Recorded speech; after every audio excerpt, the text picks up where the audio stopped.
Hello everyone, this is Eric, the Asian movie enthusiast, and this is my review of Geisha vs. Ninja, also known as Geisha Assassin, a Japanese action flick from 2008 that was directed by Go Ohara, the man who would go on to direct Gothic and Lolita Psycho, and I do have a review of that film on my channel already. I enjoyed it quite a bit.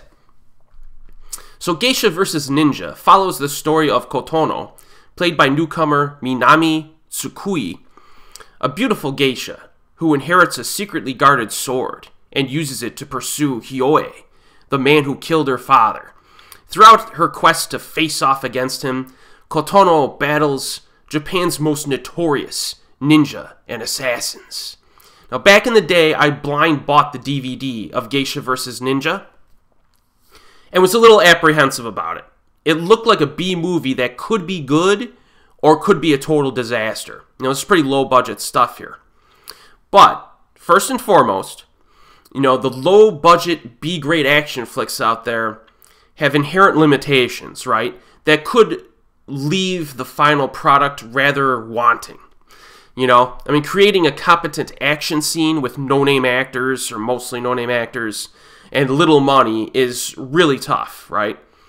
Most of the time, I would say you end up with, a few decent moves here and there, with lots of edits and quick cuts to hide the lack of talent behind and in front of the camera.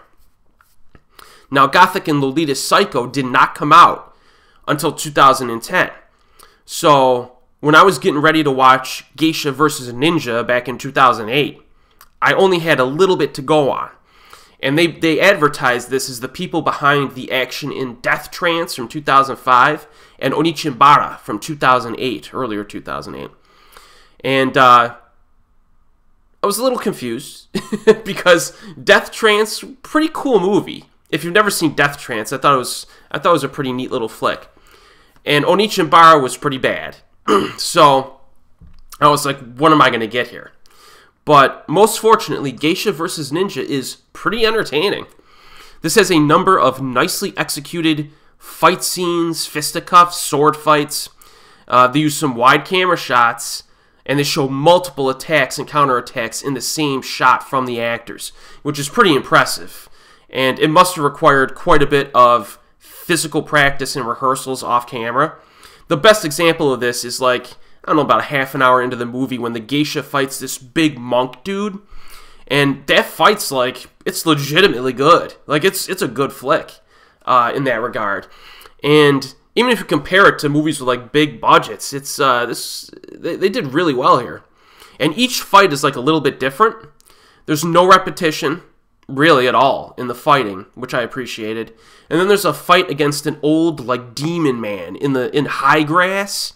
And it relies on deception and mind games. I kind of like that a little bit. Now, unfortunately, the ninja, which everybody probably is the most excited about, because who doesn't like ninja, they only really appear in the movie during the opening half hour.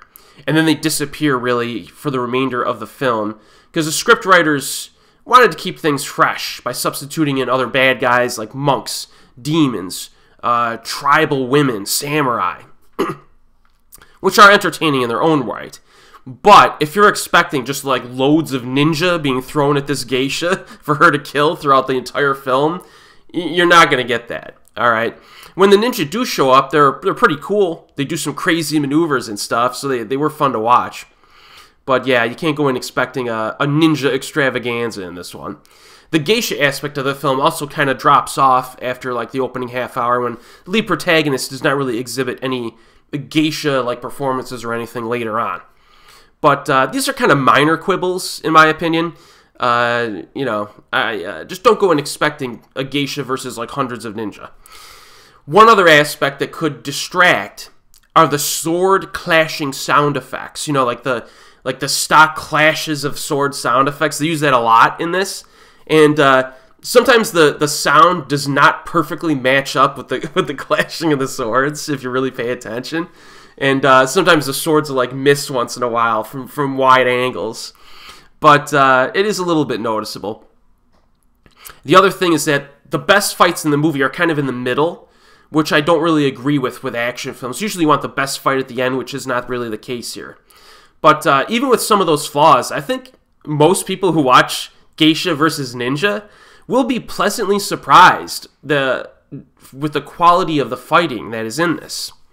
It has nice pacing, energy, a little bit of welcome cheesiness. I enjoy this movie. It's only like 1 hour and 18 minutes long, an easy sit, low risk option.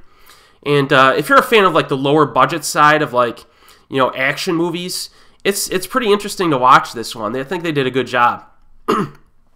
It's available streaming on YouTube, but the quality's very low resolution on that video. I think it's like 360 or something like that, so you might not want to watch it that way. You could get the DVD of this movie used for like $3 on like eBay or Amazon. So very, very cheap investment.